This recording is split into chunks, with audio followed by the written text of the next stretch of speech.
Buenos días. A esta hora saludamos y damos la más cordial bienvenida a tres distinguidos invitados a este programa de entrevistas sobre temas de actualidad local, nacional e internacional. Nos acompaña la doctora Jimena Albuja, directora del Hospital Municipal de Cuenca, la licenciada Edith Patiño, coordinadora de la Federación Ecuatoriana de Atención a Personas con Deficiencia Mental, una organización sin fines de lucro, y el magíster Fabián León, secretario ejecutivo del Consejo Cantonal de Protección de Derechos de Cuenca. Gracias a los tres por aceptar la invitación. Estamos solicitando el criterio sobre este triste tema del reparto de carnés para personas con discapacidad, pero que en los últimos tiempos se ha venido haciendo una feria al mejor postor, poniendo precio a un documento tan importante y que debe ser destinado exclusivamente a personas que tienen estos problemas de discapacidad. Pero ya vemos cómo han hecho su agosto repartiendo carnets a asambleístas, jueces, funcionarios públicos, agnados y cognados, con un precio dependiendo de la cantidad entregada. El carnet era tramitado en menos de lo que canta un gallo, mientras las personas, decía el día de ayer en otra entrevista similar, andan de Herodes a Pilatos, de oficina en oficina, de escritorio en escritorio, solicitando ayuda para poder de alguna manera sobrellevar su situación personal, familiar. Comencemos con la licenciada Edith Patiño, coordinadora de PEPAPDEN y madre de Sebastián, una persona con discapacidad. Doña Edith, los ecuatorianos estamos indignados, dolidos con lo que ha pasado. ¿Cuál es su criterio, primeramente, sobre esta situación? Sí, buenos días, un cálido saludo a todas, a todos. Gracias por esta oportunidad. Sí, la verdad es una indignación nacional, ¿no? Creo que de la sociedad civil y más aún de quienes somos padres, madres y quienes estamos involucrados con la discapacidad.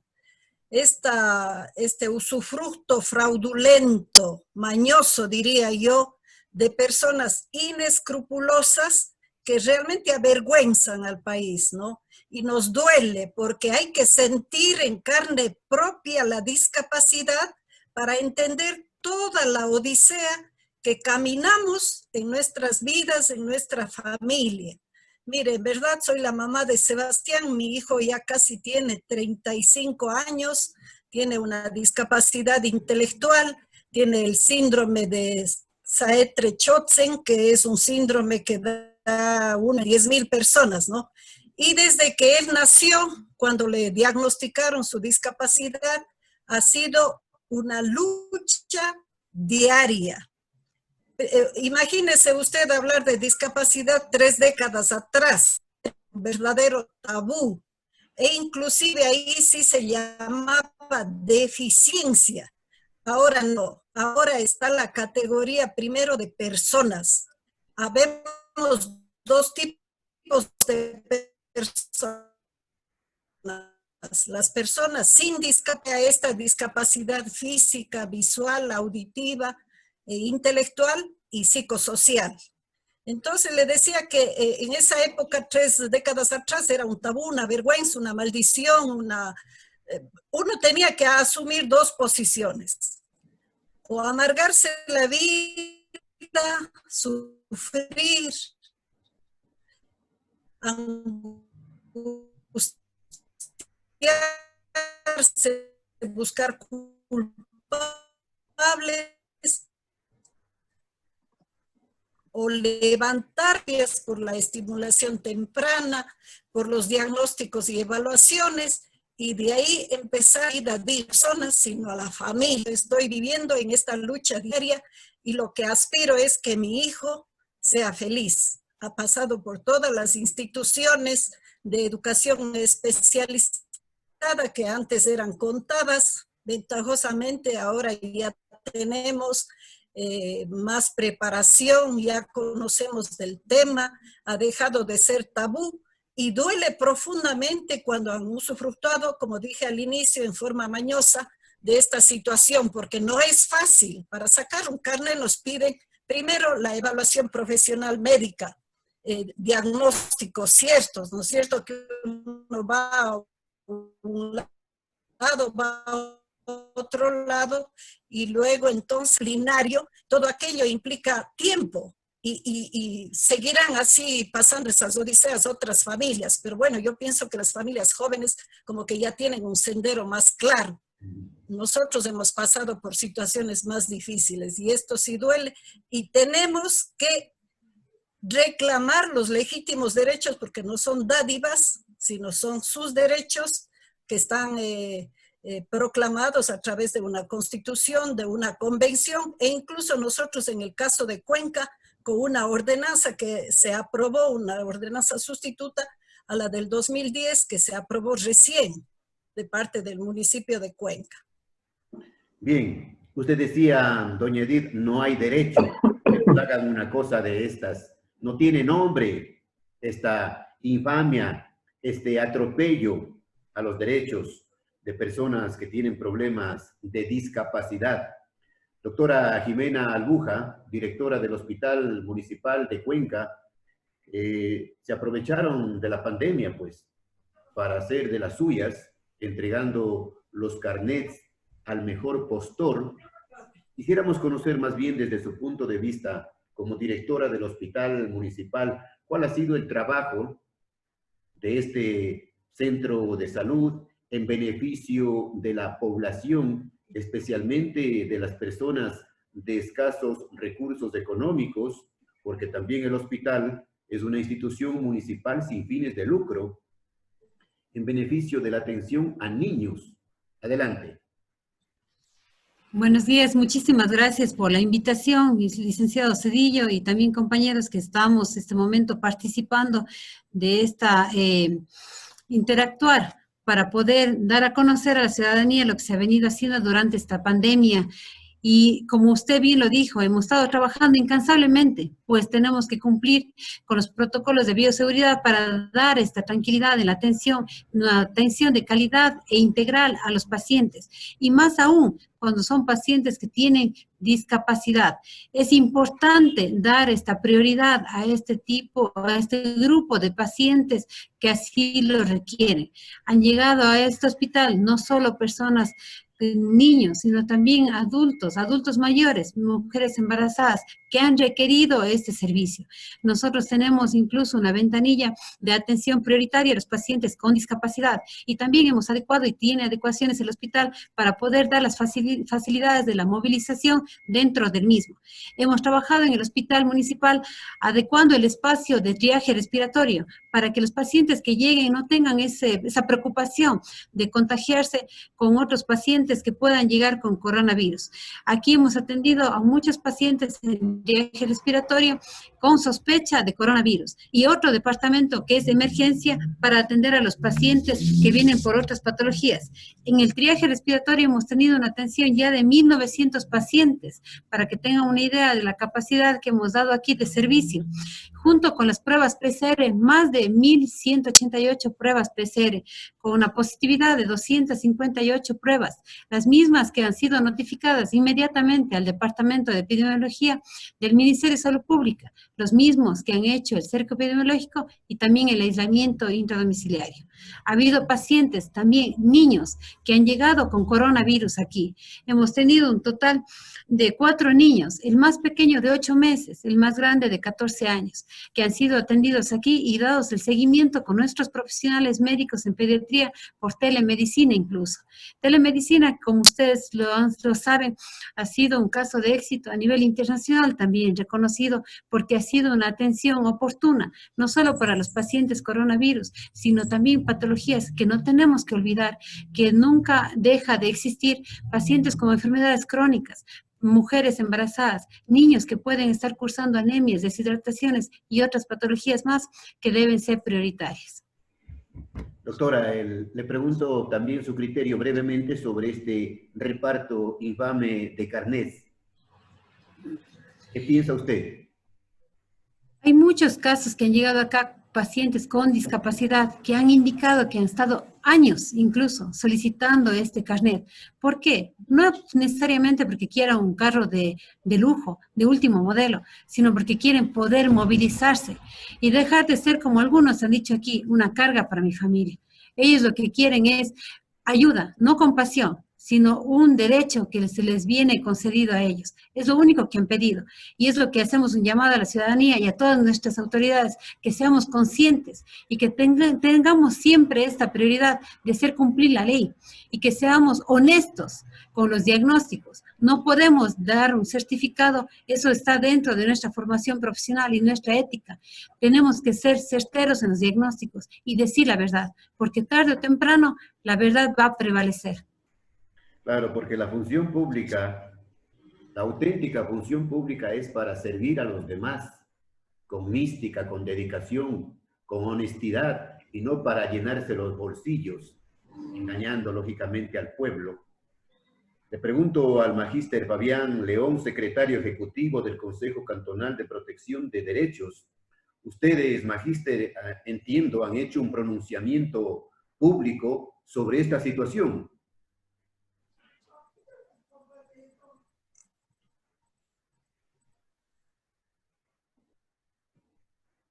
Jimena, a usted, si me escuchan de pronto. Sí.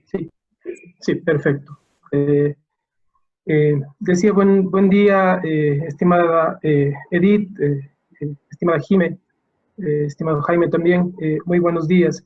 En efecto, el manifiesto público, el pronunciamiento público, hace referencia al mal empleo, mal uso y mala operativización de la política pública. Entendamos que la política pública, o entendemos más bien que la política pública, a priori no tiene, digamos, un signo positivo o negativo en contra de la corrupción. Es el sujeto el que implementa la política pública, el que le da algún tinte de positivo o negativo a los beneficios y prerrogativas que devienen justamente de esa política pública. Entonces, nuestro pronunciamiento va en ese sentido. ¿Por qué? Porque los beneficios, entre comillas beneficios, yo creo que son más bien medidas de acción afirmativa para el acceso a derechos de las personas con discapacidad, ¿no? Estas medidas de acción afirmativas son necesarias, son requeridas por la gran mayoría de personas que tienen discapacidad. Estamos hablando que en el Azuay existe aproximadamente 20.000, si no estoy mal, 20.600 personas que tienen discapacidad y que están registradas que tienen discapacidad. En efecto, de que existan muchas más personas. Según registros de la OMS, si no estoy mal, está bordeando el 12% a nivel mundial. Y eso implica que hay muchas personas que tienen esta condición identitaria, ¿no? Que viven una discapacidad y que no cuentan, peor aún, con los beneficios dados por ese instrumento, por ese mecanismo. Entonces, nuestro pronunciamiento va en ese sentido, y no fue únicamente como Consejo de Protección de Derechos, sino también el Consejo Consultivo de Personas con Discapacidad. El Consejo Consultivo es una organización de la sociedad civil que también tiene una línea reflexiva en torno a lo que se ha pronunciado en ese comunicado. Ese pronunciamiento, Magíster León, ¿tuvo algún destinatario especial, particular? Particular y general, o sea, es para todos y para todas, para quienes tomamos decisiones, porque también nos metemos en la colada, también nos metemos de la definición, ¿sí? Para quienes tomamos decisiones. O sea, tenemos que al menos partir de un punto, ¿no? Que el maravillarnos y el indignarnos tienen la misma referencia. La referencia es un pretérito inmediato. El pretérito inmediato, a mí al menos, no sé, con Edith hemos compartido mucho tiempo en muchos espacios. Para mí, el delito máximo el conocimiento de personas con discapacidad, sus familias, la misión Manuel Espejo.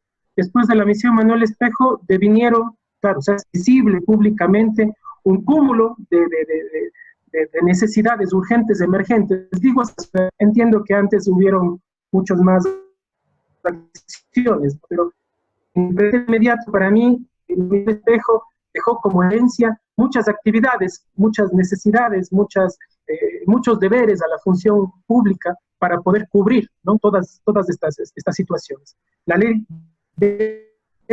para personas con discapacidad del año 12 la recoge bien cada uno de los decisores, desde las públicas hasta el registro social, hacia la accesibilidad, movilidad, etcétera, etcétera. Recoge una gama bastante grande de herencia de esa evidencia. Y es el Ministerio de Salud Pública, en efecto, el que tiene que realizar los exámenes pertinentes para determinar esa discapacidad.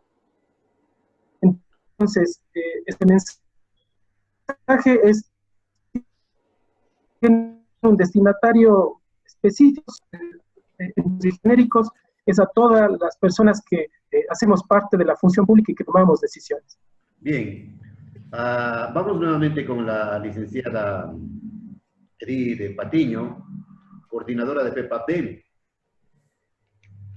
1.534 vehículos, dicen las informaciones periodísticas, se importaron en el año 2018 para los señores que están muy cómodos en sus instituciones y que seguramente no padecen ningún problema de discapacidad. En el 2019 se importaron, subió el negocio y se importaron 4.426 vehículos de lujo para personas que supuestamente tienen alguna discapacidad, como jueces, asambleístas, etcétera, etcétera, etcétera. Le pregunto, el FEPADEM no se va a quedar cruzado de brazos frente a esta triste y dolorosa realidad. De ninguna manera. Fíjese que yo he aspirado hace años comprar un vehículo, obviamente porque es un beneficio, un legítimo derecho para función, para mejorar incluso la calidad de vida y poderle trasladar a mi hijo, porque ese es el objetivo, ¿no es cierto? Como dijo Fabián, son medidas de acción afirmativa para equiparar las condiciones y las oportunidades para darles una vida digna a las con discapacidad. Sin embargo, mire, son vehículos de alta gama. Uno que aspiraba a un carro lo más elemental, ¿no es cierto? Y sin embargo, cuando empecé a hacer los trámites, era toda una serie de filtros que implicaba dinero y tiempo. Entonces, opté por no hacer, la verdad, y hasta ahora jamás he comprado ni he tenido mayores aspiraciones dadas las circunstancias. Sabe que nosotros hay 5 federaciones dentro de la discapacidad. La discapacidad física, FENEDIV, FENSE, FENASEG, FENODIS y la nuestra que es FEPADEM. No podíamos silenciarnos ante tal barbaridad. Nosotros también como FEPADEM Nacional, al frente está la licenciada Lili Pelaya de Rudich, que es también mamá de una persona con discapacidad intelectual. Hemos hecho conjuntamente con todas las 3 regionales hemos hecho un pronunciamiento así enfático, porque esto va a obstaculizar una serie de situaciones y que Dios no quiera, ¿no? Se va hasta retroceder en los derechos, porque ya se han suspendido, por ejemplo, las nuevas calificaciones. Entonces van a pagar justos por pecadores. Y entonces estos trámites no deberían ser detenidos ni obstaculizados de ninguna manera, porque hay necesidades urgentes. Mire, recién hay tantos testimonios, ¿no? En alguna rueda de prensa, algún periodista decía, no tienen idea cómo se acercan a mí las personas con discapacidad, sus familias, a quejarse de cómo han sufrido para ser calificadas. Y recién conocí a una señora venezolana que tiene una niña de 8 años con discapacidad múltiple. En su país le calificaron con 95%, que es aguda, grave, gravísima, diría yo. Y sin embargo, aquí le quisieron calificar sin llegar ni siquiera a la mitad. Le iban a calificar con 45%. Esa es una infamia. Doña Edith. Porque la discapacidad es evidente. Y sabe lo que es, uno no puede agudizar una situación por dice que usufructuar. Está ahí, es evidente, no hay vuelta que dar. Sin embargo, se cometen esas injusticias. Peor si es de otro país. Doña Edith, no solamente que no se debería detener el trámite para obtener el carnet, sino que se debería enviar a la cárcel a autores, cómplices y encubridores, porque no solamente ha servido para importar vehículos de lujo que cuestan 50, 60, 70 mil dólares, sino también para jubilarse antes de hora. Y esto también duele frente a la triste realidad que vive el Instituto Ecuatoriano de Seguridad Social con la falta de dinero y con el permanente saqueo. Sí, sabe que lastimosamente hay otras prerrogativas para esta gente. Sería, en este caso, la importación de vehículos, la jubilación, la adquisición de becas. Mientras muchas familias sufren el no poder ingresarles a instituciones públicas, tienen que pagar, no tienen recursos para pagar pensiones caras, no hay cupos en la educación especializada, y fíjese, otros se hacen acreedores a becas. Y nosotros tenemos, sabe que en la discapacidad la intelectual es la más discriminada. Ayer me contaba una mamá que quería hacer algún trámite con su hijo con discapacidad intelectual y le pidieron un juicio de interdicción. Eso es gravísimo. Fabián sabe que nosotros en el Consejo de Protección de Derechos hemos luchado porque se haga justicia en la devolución del IVA, que es un derecho legítimo. Sin embargo, en la discapacidad intelectual nos piden juicio de interdicción. Y eso es grave, porque eso implica dinero, tiempo y todo lo que, imagínense, un juez, un abogado, tienen que hacer una serie de acciones de tipo legal. Y muchos desistimos, ya no hacemos más eso. Entonces, no es correcto, no nos podemos dar por vencidos. Ojalá este evento que está dándose a nivel nacional permita visibilizar y sobre todo sensibilizar y reivindicar los derechos de las personas con discapacidad, más aún las que somos madres y familias, ¿no? Gracias, doña Edith.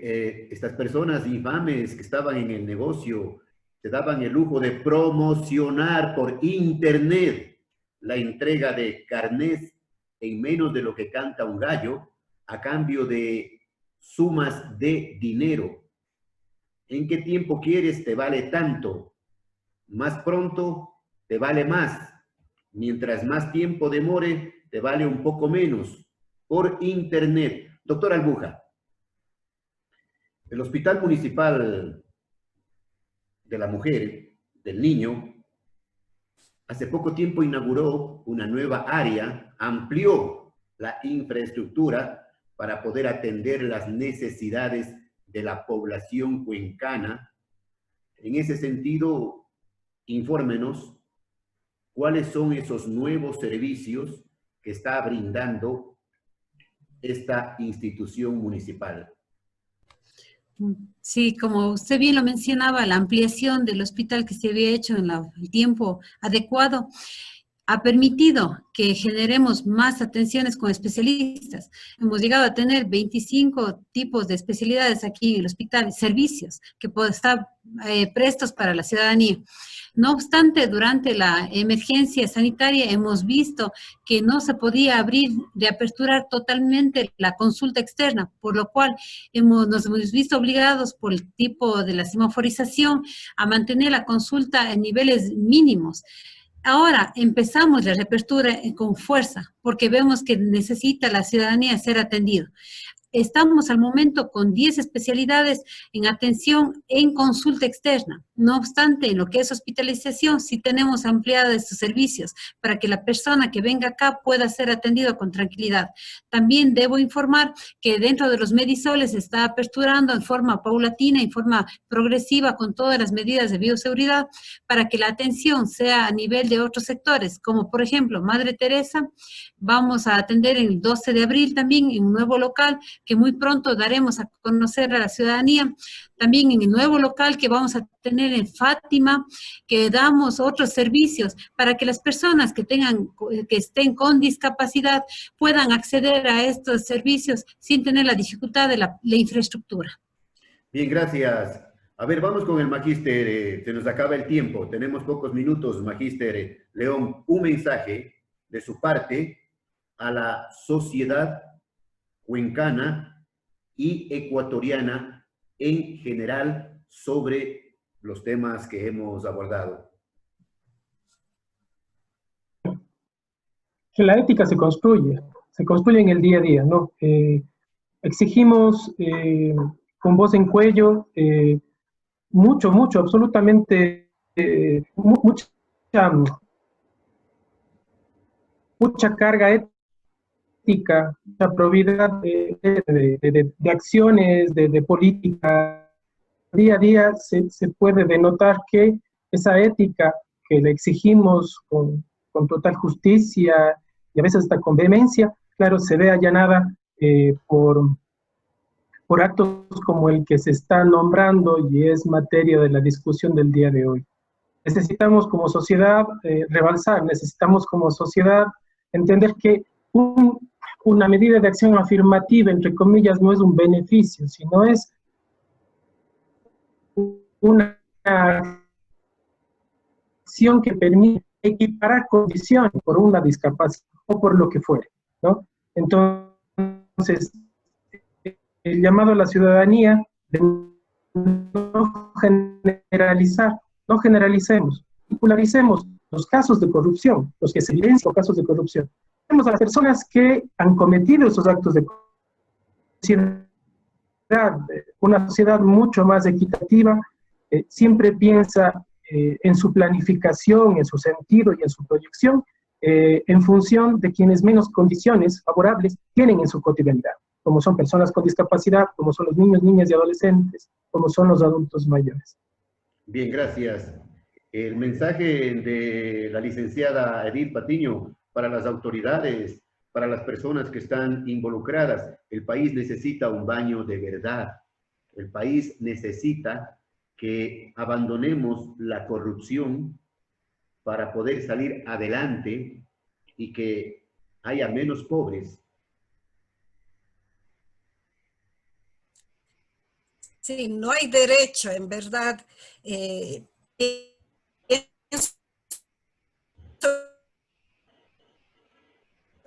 Los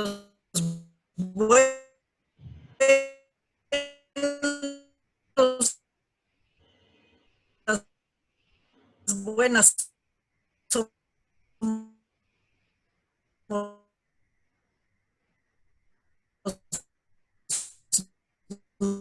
más, ¿no? Y no nos pueden arrebatar el derecho a las pobres por usar el lenguaje positivo, que eso ya es importante, ¿no? Que no hay peyorativas ahora respecto a la discapacidad, tienen que la gente concienciar, usar un lenguaje positivo, valorar, y nosotros como familia seguir luchando por la dignidad de las personas con discapacidad y sus familias. Bien, finalmente a la doctora Jimena Albuja también le pedimos que por favor nos envíe un mensaje a la sociedad en general. Nosotros como fundación seguiremos trabajando de una manera honesta y transparente, una administración muy planificada y siempre priorizando a los pacientes, sobre todo a los que estén con discapacidad. Nosotros estamos prestos de una forma muy empática, muy humana a dar este servicio y que seamos todos los profesionales en la salud también honestos al dar un carnet, al calificar a una persona y prioricemos a las personas que en realidad lo necesitan. Bien, gracias a las 3 personas por haber atendido este pedido. Gracias por sus criterios, por sus puntos de vista. Solamente juntos podemos salir adelante haciendo cada uno su trabajo de manera seria, honesta y lógicamente preocupándonos por la gente más necesitada, los humillados y los olvidados de este mundo. Gracias desde siempre y hasta siempre. Gracias. Gracias, muy amables.